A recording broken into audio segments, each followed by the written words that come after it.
Ahora que estamos solos, vamos a hablar de la cabeza de Joseph Haydn. Es un tema un poquitito macabro. Y empecemos diciendo que a partir del siglo XVIII, con las teorías del anatomista alemán Franz Gall, se formularon algunas hipótesis, supuestamente científicas, para explicar el delito.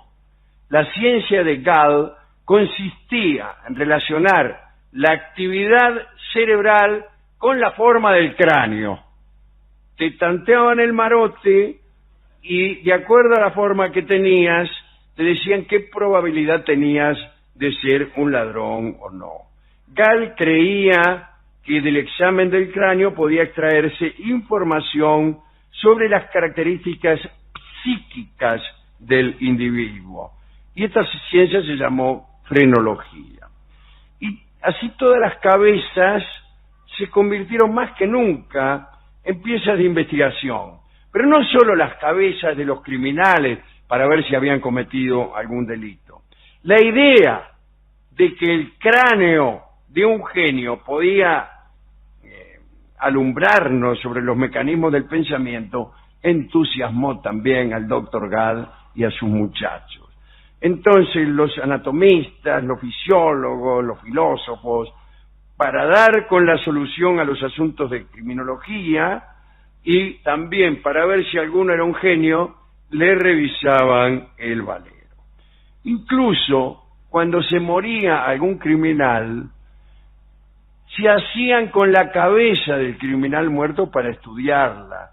Lo mismo empezó el tráfico de los melones de los hombres sobresalientes. Todo esto con la intención de develar los secretos de la genialidad. Así, con el cuerpo del músico Joseph Haydn, sucedió lo siguiente. Haydn murió el 31 de mayo de 1809. A pesar de su enorme popularidad, no se hizo ningún acto funerario.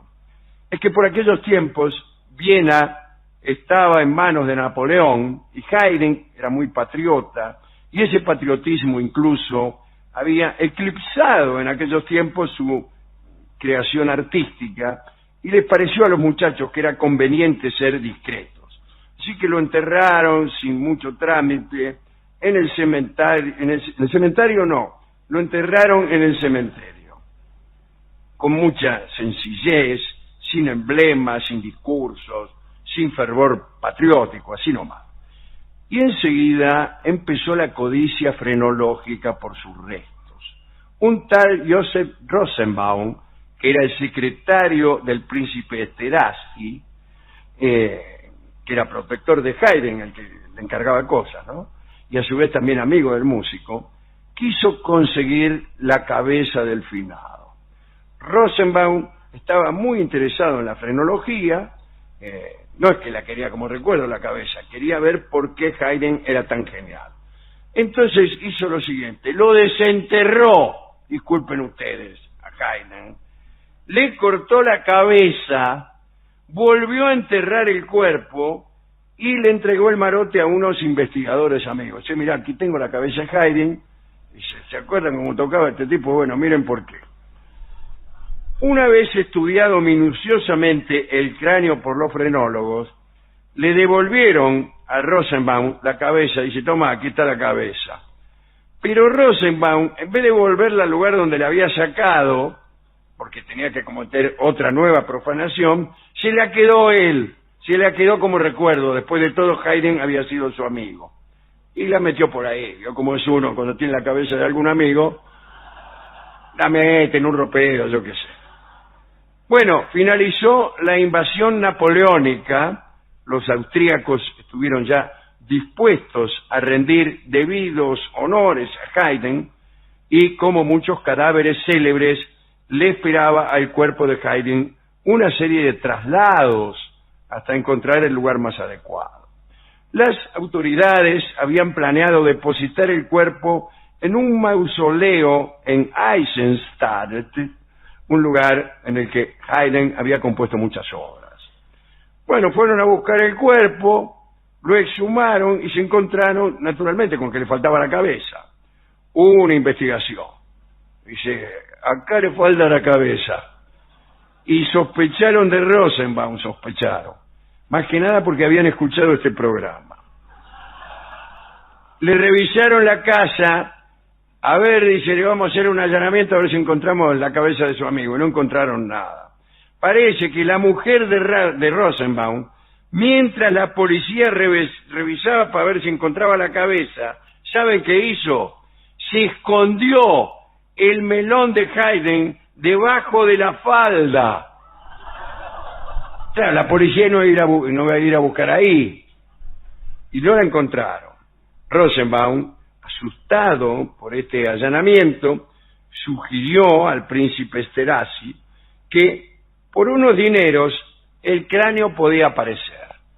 O sea, no dijo lo tengo yo, pero dijo, si usted me da algo, yo puedo hacer que aparezca por algún mago. Y el príncipe le ofreció una suma insignificante.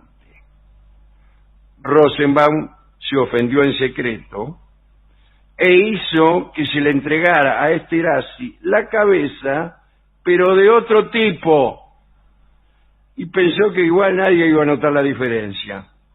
Bueno, no se dieron cuenta, y el pobre Haydn, por la avaricia de un príncipe y la codicia de un amigo, se quedó con la cabeza de alguien que no le correspondía. Rosenbaum se quedó con la verdadera cabeza y todo hubiera quedado así, pero sucedió que Rosenbaum se enfermó y a punto de morir se arrepintió y confesó la verdad en su lecho de muerte, y su deseo póstumo fue donar la cabeza de Haydn a la Academia de Música. Pero ese deseo no se pudo cumplir, porque la cabeza de Haydn había desaparecido nuevamente. El médico que había atendido a Rosenbaum se la había afanado. Algún tiempo más tarde, el cráneo de Haydn fue vendido a un profesor que al morir lo cedió al Museo de Patología de la Universidad de Viena. Pero entonces, cuidado, porque intervino la Academia de Música. Sus directivos dijeron que era la Academia la depositaria de ese trofeo, porque el primer ladrón, Rosenbaum, la había donado a ellos. A todo esto, la familia del príncipe Esterházy, protectora y productora de Haydn, reclamó lo que le faltaba del cadáver que tenían ellos, puesto que ellos habían pagado a Rosenbaum por la cabeza y lo habían estafado. Rosenbaum le dio otra cabeza de un niato cualquiera. El asunto llegó a la corte. La justicia tuvo un curioso dictamen. Se reconoció el accionar de Rosenbaum y se le entregó a la Academia de Música la cabeza en disputa. Y allá, en la Academia, fue exhibida la cabeza de Haydn desde 1839 hasta 1954, año en que la familia Esterházy convenció a las autoridades de la Academia de retornar la cabeza del músico a su posición original. Pero era un mal año aquel. Recuérdese que los rusos invadieron Hungría en 1954 y el príncipe Pablo Esterházy fue apresado por el Partido Comunista Húngaro y sus tierras fueron confiscadas, con músico descabezado y todo. Pero finalmente prevaleció la cordura y los soviéticos permitieron la restitución de la cabeza de Haydn, y así, amigos queridos, desde el 5 de junio de 1954, Haydn está completo. Acerca de las cualidades frenológicas, de la forma de la cabeza, su relación con el genio, no se supo nada. Linda historia esta, me encantó. ¿A quién se la podemos dedicar? Desde luego, al amigo Haydn y a todas las personas que por su sola apariencia a lo mejor fueron detenidos y acusados de algún delito, como sigue pasando todavía. Y también le dedicamos esta historia a todos los que tienen el valero en forma de piano. ¿Cómo saber si nuestro hijo tiene condiciones para la música? Muy sencillo. Pásele la mano por el melón. Si parece un piano, ya está. Su hijo será indefectiblemente el hombre del piano. Hablaremos de Pedro el Cruel. Pedrito es un rey de España que había nacido en Burgos en el año 1334. Era hijo del rey Alfonso X y su madre era María de Portugal. Parece que a su mamá, el rey, el papá Alfonso, la dejó por otra, por la bella Leonor de Guzmán. Entonces, la mamá de Pedro, María de Portugal, llena de odio por su marido, decidió vengarse y ordenó que asesinaran a Leonor de Guzmán. Desde ese momento la familia de Pedro vivió en medio de interminables intrigas, asesinatos, venganzas. En fin, el chico creció en ese ambiente de que te dejo por otra, así la mato, entonces que se cuide tu hermano, así. La junta. Bien. Pedro llegó al trono a los 16 años cuando en 1350 murió su papá Alfonso. ¿Quién nos iba a morir, no? Una mujer así. Era un muchacho fuerte, agraciado, que según parece sabía hacer reír y suspirar, en ese orden, a las damiselas de su entorno. Hay que decir que Pedro tenía un hermano bastardo llamado Enrique, que desde la muerte del rey Alfonso pretendía acceder al trono. Yo, qué gana de acceder yo al trono, qué sé yo. Pedro, al darse cuenta de que su hermano conspiraba contra él, o mejor dicho, al darse cuenta que su hermano deseaba el trono, imaginó que conspiraba y, naturalmente, trató de matarlo, como haría cualquier persona a su sano juicio, ¿no? Procedió del siguiente modo. Ya que no podía encontrar a Enrique, apresó a la mujer de Enrique, su hermanastro, y así obligó a Enrique a entregarse. Bueno, finalmente Enrique se entregó, pero Pedro le perdonó la vida. Enrique se declaró fiel vasallo, mitad para que no lo ejecutaran, y por un tiempo reinó la paz en la familia. Pero al rato, Enrique se fue a Francia y empezó a conspirar. Muy bien, dice, me voy a tomar mi tiempo conspirando. Mientras nosotros seguimos aquí con el resto de la vida de Pedro. Así que lo dejamos a Enrique conspirando en Francia, juntando gente para ver si invadía, convenciendo a los franceses de que Pedro era cruel, y nosotros, mientras tanto, seguimos adelante con la historia. Un buen día la reina madre, María de Portugal, pensó que Pedro necesitaba una esposa para compartir el trono. Inmediatamente enviaron cartas, como en estos casos se hace para casar un rey, ¿no? Hay que mandar cartas a todas las princesas que interesan, tanto por pertenecer a un reino poderoso como por tener algún dinero, etc. Y le mandaron entonces unas cartas a Blanca de Borbón, que era sobrina del rey de Francia. El rey de Francia era Juan II el Bueno, de quien hemos hablado alguna vez.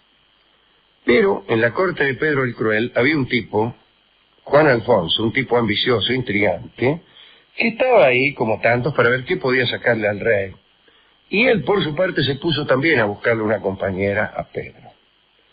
Había una muchacha, María García de Padilla, que Juan Alfonso, el intrigante, cuidaba, era amiga de él, y entonces se le ocurrió arreglar un encuentro con el rey para ver si el rey se enamoraba, y de este modo tener acceso nada menos que a la gran política. Imagínense, si usted ejerce influencia sobre la reina, es como si le ejerciera de algún modo sobre el rey y sobre la política actual. El caso es que esta muchacha, María de Padilla, era muy hermosa, y Juan Alfonso hizo el cálculo que le acabo de decir, ¿no? El Reinaldo se casa con María de Padilla y yo, que soy amigo, algo ligaré. El rey la conoció. Como en el encuentro lo hizo Juan Alfonso, fue fácil. El rey estaba jugando ahí con unos amigos en el jardín. Y una tarde, Juan Alfonso ordenó a María de Padilla que se hiciera presente en esos juegos y que no quitase la vista de los ojos del rey. Así fue. Pedro notó que una niña increíblemente hermosa lo miraba. La empezó a decir frases galantes, todo eso es suyo, qué gambardela, qué sé yo. En fin, esas cosas que uno le dice. María tenía un semblante fresco y delicado, ojos negros, estaba bien formada y su mirada estaba llena de adorable malicia. Bueno, Pedro se enamoró al instante. Y el valido Juan Alfonso empezó a utilizar a María como moneda de cambio para obtener algunas ventajas personales. La relación entre Pedro I y María de Padilla comenzó en la primavera de 1352 y después del primer beso, que fue al día siguiente de conocerla en el jardín, no se separaron más. Sin embargo, todavía estaba en pie el acuerdo con los Borbones. Mejor dicho, no con los Borbones, sino con el rey de Francia. El rey de Francia había dotado con 300.000 florines de oro a su sobrina, para que se casara con Pedro, Blanca de Borbón. Blanca de Borbón era de la familia de los Borbones, pero los Borbones todavía no eran reyes de Francia en ese entonces. Pedro dijo entonces, 300.000 florines los necesitamos. El reino francés es muy poderoso, me voy a casar nomás con Blanca de Borbón. Para entonces ya con María tenía una hija de 3 meses, con la noviecita, ¿no? Pero no le importó, ¿bien? Como son los reyes, particularmente cuando son crueles. María esperaba, entonces escondida en un castillo, atendida como una verdadera reina. Pedro se casó con Blanca de Borbón, pasó la noche con ella, hubo bailes, banquetes, pero a la mañana del tercer día el rey ensilló su caballo y se fue al galope a ver a María de Padilla, su amante. Recién casadito nomás, ¿no? La reina madre, que había organizado este casamiento, se desesperó, le mandó una carta al rey para pedirle que volviera a su hijo, ¿no? Y Pedro le mandó otra diciendo que jamás iba a abandonar a su esposa, sin que se supiera a cuál consideraba tal, ¿no? El caso es que siguió al galope rumbo a los brazos de la de Padilla. La reina madre no mandó ya otra carta, sino 1.500 hombres para detenerlo. Pero Pedro les hizo frente y ordenó la muerte de quien interrumpiera su estadía junto a María. Entonces los 1.500 tipos se volvieron. Sucedió algo muy curioso, ¿no? Porque no regresaron donde la reina madre, porque finalmente habían desobedecido su orden de traerle a Pedro. Tampoco podían ir con Pedro porque los iba a condenar a muerte. Así que no se supo más nada de esos 1.500 tipos. Enfilaron para Portugal y salieron de esta historia y de la historia en general. No los encontró nadie, nunca más, ni siquiera los historiadores. Eso se llama esconderse bien. Mientras tanto, los apasionados amantes, hablamos de Pedro y María de Padilla, ahí estaban, dice, no terminaban de deshacer un abrazo cuando yo estaban iniciando otro, dice el redactor de esta crónica, que es un poquito... Sí. Un poeta. No es un poeta. No, justamente no. Bueno, es un poco relamido. Pasaron muchos días hasta que decidieron a continuar con sus abrazos al Alcázar de Toledo. Llegan al Alcázar y allí Juan de Hinestrosa, que era tío de María, habló con Pedro y le dijo, no puede ser que vengas acá con tu amante, imagínate, ¿por qué? Dice, no volvés con tu esposa, con la de Borbón, ¿no? Aunque más no sea por el qué dirán, para guardar la forma. Y el rey aceptó ese consejo, ¿no? Volvió con su esposa verdadera, pero 2 días después se fue de nuevo. Wow. Montó a caballo y ya nunca volvió a ver a Blanca de Borbón. Para asegurar su tranquilidad, para que Blanca de Borbón, su mujer, no lo molestara con... como son las mujeres de los Borbones, ¿no? Qué sé yo, soy la reina, ¿por qué no venís? Qué sé yo. La metió presa. La metió presa en uno de los peores calabozos de Castilla. Ni siquiera la recluyó en un convento, que era lo usual. Bueno. Cuando empezaron a comentar este acto de crueldad, finalmente, ¿no? Meter presa a su mujer, Pedro resolvió acallar las murmuraciones mediante asesinatos. Cada vez que uno hacía algún comentario, Pedro lo mandaba a matar. Como vio que este método era muy pertinente, resolvió utilizarlo también para tratar algunos conspiradores, o los que él pensaba que eran conspiradores, o los que él sospechaba que eran amigos de su hermano Enrique, al que dejamos al principio de la charla conspirando en Francia. Bueno, y también mataba, cuando le parecía que uno era conspirador lo mataba. Lo que pasó es que la corte quedó reducida, ¿no? Los que no eran matados por decir que el rey era un adúltero, es decir, por murmurar, eran matados por conspirar con el rey Enrique, y los que no lo eran por ninguna de estas dos cosas, pues se iban. Se iban por miedo, se iban antes de serlo, y muchos de ellos se pasaron a las filas de Enrique. A Enrique empezaron a apoyarlo los franceses también, si me permite la expresión. Desde luego los franceses estaban enojados con el tratamiento que se le había dado a Blanca de Borbón, sobrina del rey de Francia. Y el ejército de Pedro contaba apenas con 600 hombres. Eran pocos, ¿no? En un momento, algunos señores del reino le ofrecieron a Pedro su acatamiento a cambio del abandono del amante. Si yo estoy contigo, Pedro, en tu ejército, siempre y cuando abandones a tu amante María de Padilla. Y Pedro dijo: yo no renuncio a mi amante por nada, me importa más que el trono y que la vida. Sin embargo, hay que decir que Pedro tuvo otras amantes. Bueno, no quiere decir que el amar perdidamente a una mujer más que a la vida le impide a uno tener unas amantes. No sé qué se asombra este cronista. Una de estas amantes se llamaba Juana de Castro, que era una joven viuda, no muy bella, pero experta en cuestiones del lecho, cosa que yo no sé si tiene mucha gracia realmente, ¿no? Yo creo que la principal virtud que debe tener una mujer en esas cuestiones es ser la mujer que uno desea. Es una cuestión de identidad, no de destreza. Sí. Si la mujer no es la que uno quiere, ¿qué me importa si hace un triple mortal desde el ropero hasta la cama? Pero parece que Pedro deseó apasionadamente a esta mujer, Juana de Castro. Pero Juana no quería saber nada. Le dijo: para poseerme tendrás que casarte. Bueno, fíjese que sucedía que Pedro estaba casado con Blanca de Borbón y compartiendo lecho con María de Padilla, así que las cosas se le complicaban un poco al tipo. Entonces hizo lo siguiente: advirtió al Papa Inocencio VI que María, su amante, tenía pensado entrar en la religión, para la cual construyó especialmente un convento. Lo construyó para que ella entrara al convento. Y argumentó que, además, el matrimonio con Blanca no había llegado a consumarse, le dijo al Papa, confidencialmente. Mire, dice, acá entre nosotros. No es lo que parece. Bien. Entonces se casó nomás con la viuda, Juana de Castro. Fue una auténtica boda real. Bueno, esa noche los contrayentes fueron muy felices, pero, para sorpresa de todos, al día siguiente Pedro se fue. Wow. Ensilló su caballo una vez más. Llama la atención que no se lo ensillara algún otro, siendo que era el rey.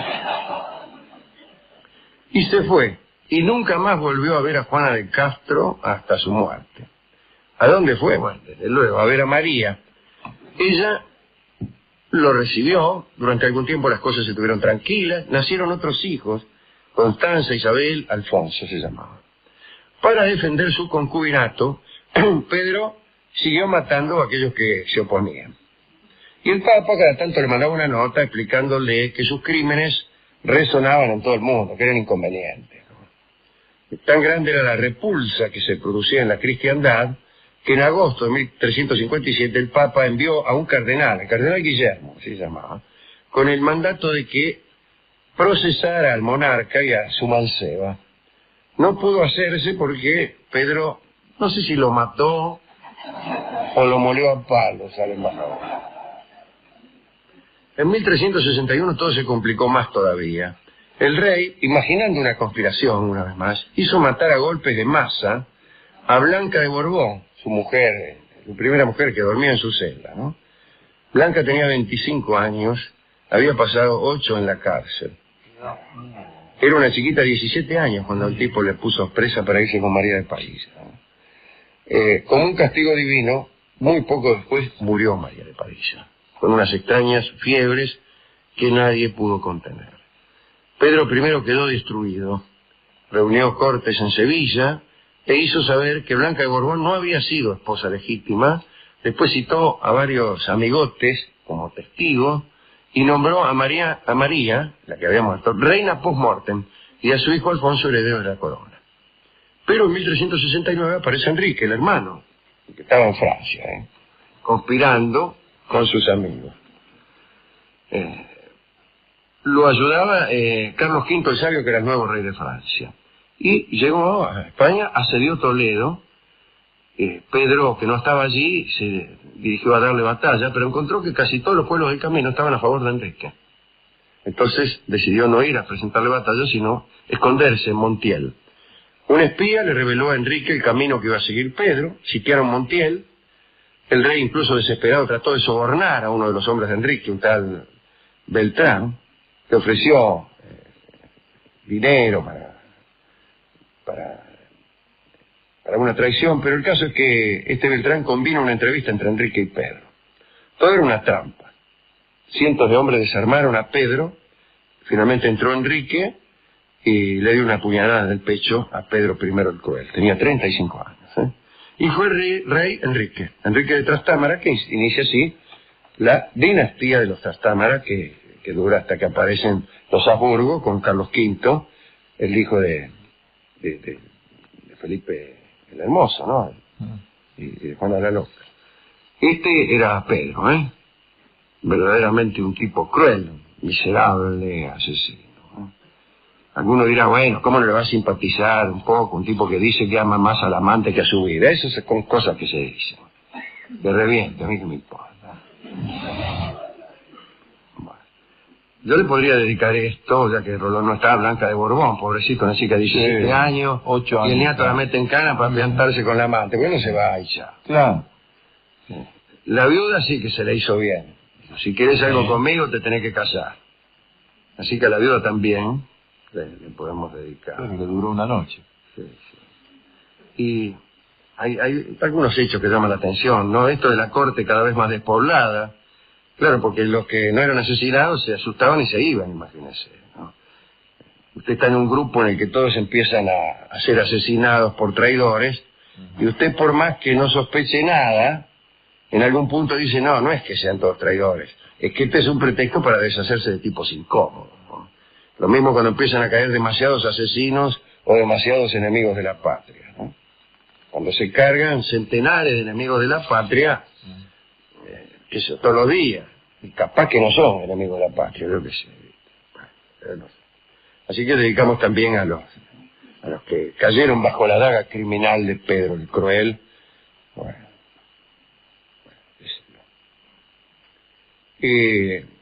Como no sabemos bien qué tan utilizar,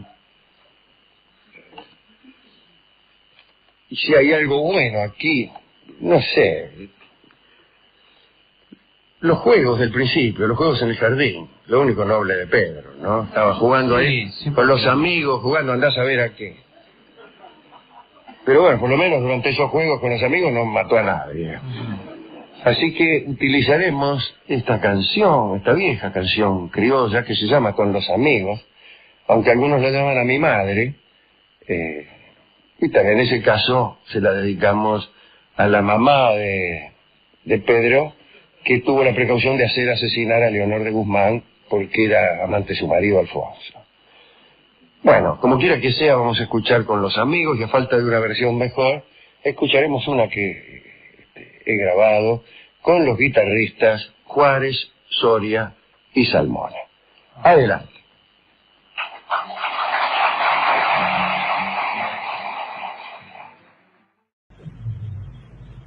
Hablaremos en este programa humorístico, sí, de la Inquisición. Mire usted, ¿no?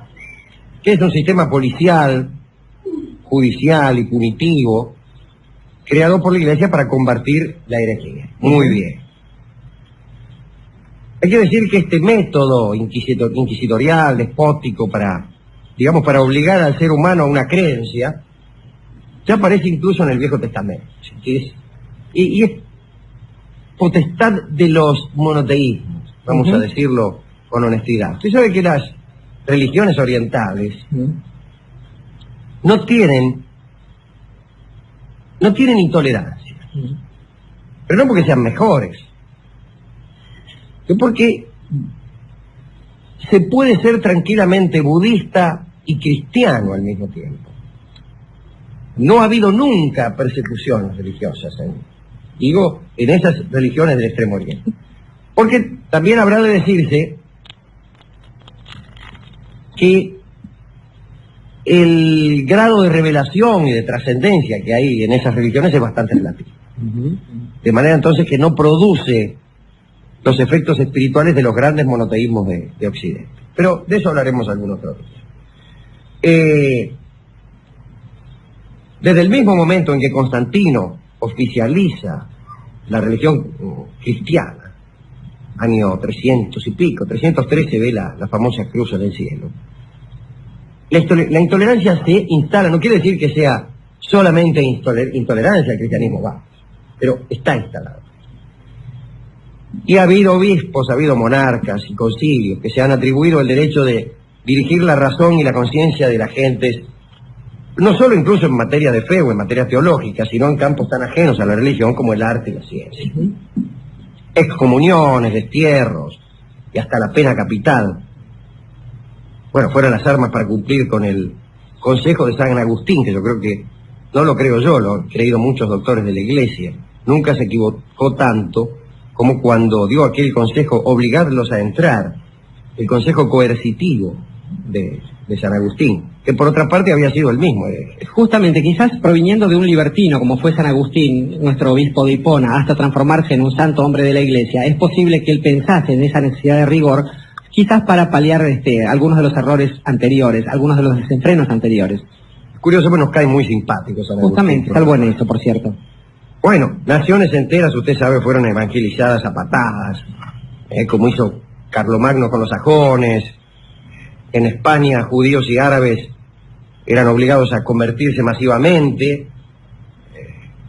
amenazados con el destierro o finalmente con masacre.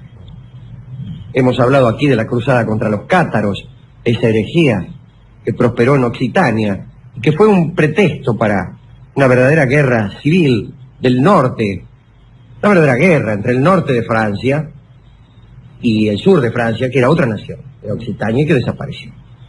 También hemos hablado, aunque hace bastante ya, de la famosa matanza de la noche de San Bartolomé, en el siglo XVI en Francia, ¿no? Donde fueron muertos miles de hugonotes, o sea, de calvinistas franceses, en una sola noche, la noche de San Bartolomé. Incluso los protestantes salidos del seno de la Iglesia también pusieron en práctica idénticos métodos de coerción, de compulsión, persecución, intolerancia, juicios. Hay algunas de esos grados de intolerancia que duran hasta el día de hoy, es mal que nos pese reconocerlo y por terrible que nos parezca aceptarlo. Sin ir más lejos, en Irlanda del Norte, la actitud del partido protestante en Irlanda del Norte no es otra cosa que ese sentido brutal respecto de la lealtad y de la vida y de la muerte. Ha habido incluso en esta historia exhumación de cadáveres de herejes para profanarlos y extensión de los castigos a los familiares de los herejes, niños, ancianos que no tenían nada que ver en el asunto. Bien. Algunos dicen que los que aplicaban las penas eran los del poder secular, y es verdad esto. Pero claro, el brazo secular operaba solamente después del dictamen de los inquisidores que pertenecían a la Iglesia. Y la Iglesia en realidad aprobó esos métodos. No es que tuvieron lugar a pesar de recomendaciones de la Iglesia. Ahí está el Papa Gregorio XIII, que es el mismo que cambió el calendario, que cuando la noche de San Bartolomé, que habrá sido en 1570 y tantos, hizo acuñar una moneda en celebración del genocidio de San Bartolomé. Estaba pensando quién era el rey de Francia, cuando la noche de San Bartolomé era el anterior a Enrique III, que creo debe haber sido Carlos, uno de los hijos de Enrique II y Catalina de Médicis. Ese era el rey, el débil rey. Bueno, el Papa hizo acuñar una moneda, ¿no? También cuando hablamos de la Iglesia Católica, Alejandro, debemos recordar que hablamos del papado y de la jerarquía eclesiástica, cosa que no es quizás esencialmente la Iglesia Católica. No, exacto, no estamos diciendo que la Iglesia Católica consista en esto. Digo que esto ha sucedido, ha estado dentro de la iglesia, lamentablemente. Bueno, tenemos el recuerdo del duque de Alba en los Países Bajos, y allí, hablando de los Países Bajos, en cierta ocasión el Santo Oficio condenó a muerte a toda la población del país. Repito, a toda la población del país. ¿Cuándo empezó la Inquisición? Bueno, hubo un sínodo en Tolosa en 1229, donde es el mismo sínodo donde sale la prohibición a los laicos de leer la Biblia. Hay distintos comienzos. España, por ejemplo, creó su propia Inquisición en el siglo XV. Antes, nuestro amigo el Papa Inocencio III, el mismo Papa del saqueo de Constantinopla, que luchó contra Saladino, etcétera, etcétera, instituyó su propia Inquisición e hizo algo importantísimo, para mal, suprimió la garantía de la acusación. Si antes cualquier tipo que hacía una acusación tenía que poner algún bien como garantía, por si la acusación era absolutamente infundada, no, suprimió la pena de calumnia, y entonces convirtió eso en un libre juego de delaciones, absolutamente irresponsable. Pero cuando hablamos de Inquisición hay que hablar, por ejemplo, de Domingo de Guzmán. Prometimos hace poco que íbamos a hablar de él. Domingo de Guzmán también vivió a caballo de los siglos XII y XIII. Es un decir. Tuvo una infancia llena de milagros. Uno es el vivir a caballo del siglo XII y XIII. Dicen los hagiógrafos que estaba exento del pecado original. No sé cómo lo habrán descubierto. Y bueno, fue uno de los jefes de la cruzada contra los cátaros, de la cual hemos hablado, ¿no? Y en Roma fue él el que creó la orden de los frailes dominicos, o mejor dicho, dominicos. Dicen que hizo milagros, son graciosos los milagros que hizo. Exorcizó una vez a 3 matronas y le sacó a Satanás, que salió bajo la forma de un gato negro y se trepó por los campanarios y desapareció. En otra ocasión parece que una monja dejó el convento, se rajó del convento y se fue a sonar la nariz y se le cayó en el pañuelo la nariz. Se le quedó la nariz en el pañuelo, ¿qué quieren que le haga? Pues Domingo de Guzmán remedió esto. No dicen cómo. Lo hizo introduciendo el pulgar de la mano izquierda entre el índice y el mayor. Decían que resucitaba a los muertos.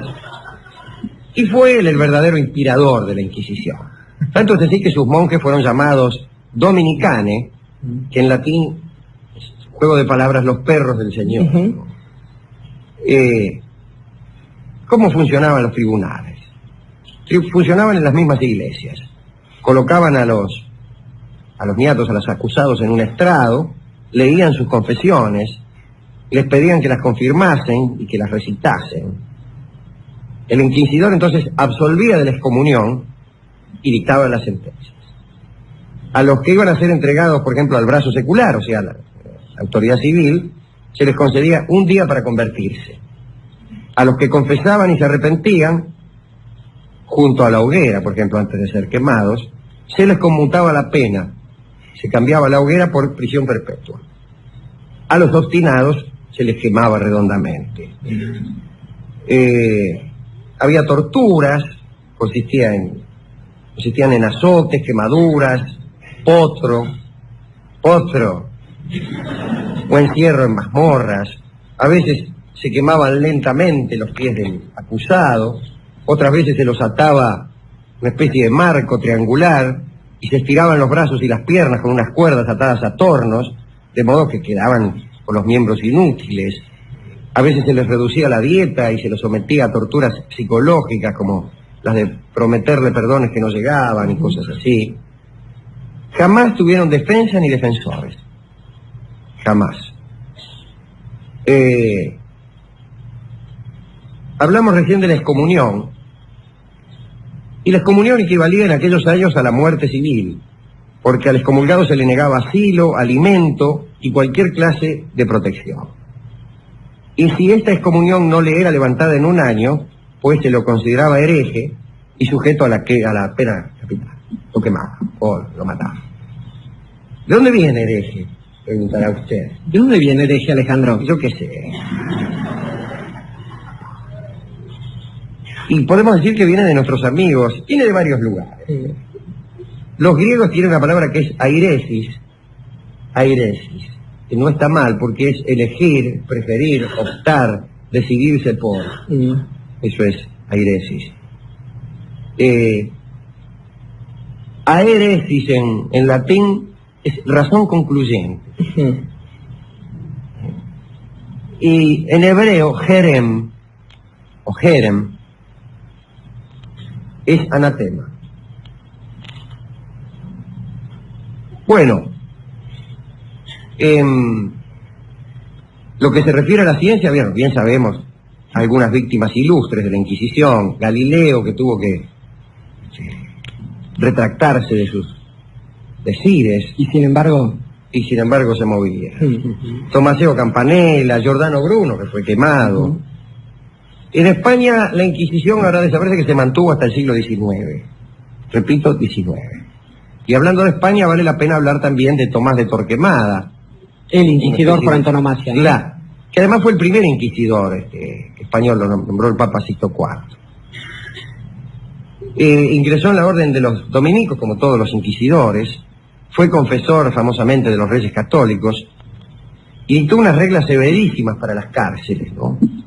Según se dice, lo dicen los enemigos, hizo quemar a 8.800 herejes y castigó a 96.504. Ese es un hombre que trabajaba. Fue el que logró la expulsión de los judíos en 1492. Sus restos fueron profanados y quemados y esparcidas sus cenizas al aire en 1836 en Ávila, donde él murió, ¿no? Y para terminar este pequeño informe sobre la Inquisición y los inquisidores, hablemos del Index.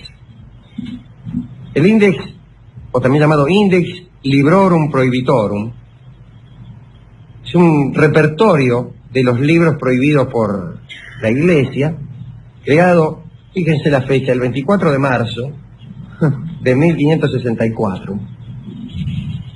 Y estos libros que figuraban en ese repertorio solo podían leerse con permiso eclesiástico. Fue eliminado no hace tanto por el Concilio Vaticano II. 1962. Aunque ya desde luego había perdido toda efectividad. Y tengo acá una lista con la cual termina esta pequeña monografía de los autores cuyos libros fueron prohibidos. Y hay algunos amigos de este programa, y diré que también algunos cristianos, algunos espíritus religiosos. Ahí está Copérnico, Galileo, Goethe, Swedenborg. Bueno, desde luego Rousseau. ¿Saben quién está en el Index? El Dante. Repito, el Dante.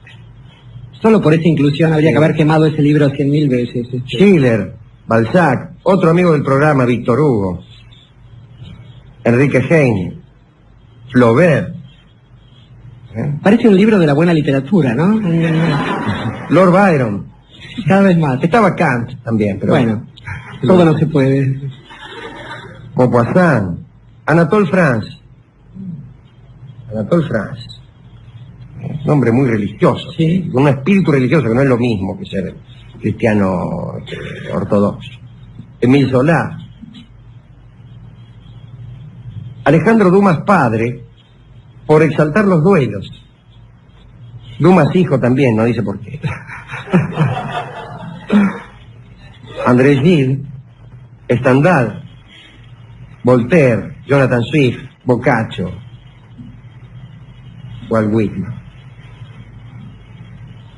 Es un delicioso parnaso de autores, muchos de ellos muy cristianos. Se hace muy difícil dedicar esta amarga reflexión, salvo a estos últimos personajes que hemos mencionado. Y quizás, Alejandro, no tan difícil fuera de los personajes que realmente se merecen esta dedicatoria, Digo, pensando en aquellos que, a diferencia de los que ejercieron el poder del cristianismo y del catolicismo convertido en institución, digo aquellos que lo fundaron, empezando por el fundador, el único fundador de esta historia. Digo, gente que pensó en algún tipo de, vamos a llamarla institución, o algo así, condición en todo caso del ser humano, que pensó esa condición para el ser humano, que es aquella condición del libre albedrío. Quiero decir, aquella posibilidad de elegir entre el bien y el mal, aquella posibilidad frente a la cual otros códigos, los códigos de una institución como la Iglesia o las Fuerzas Armadas, no aceptan cosas como la obediencia debida, sino que proponen anteriormente, digo, el cristianismo, el catolicismo, proponen anteriormente la necesidad de un juicio de conciencia de aquel que va a ejercer sus actos sobre el mundo, sobre todo sobre sus semejantes, recordando además cierto derecho sobre la vida y sobre la muerte que no le pertenece a ningún ser humano.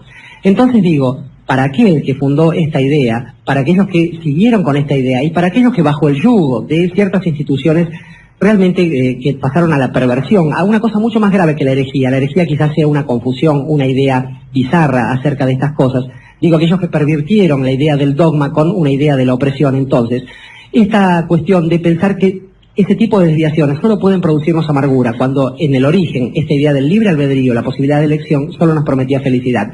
Esa amargura para los réprobos, para los otros, para los que seguimos creciendo en otro tipo de diversidad, entonces, el resto del programa.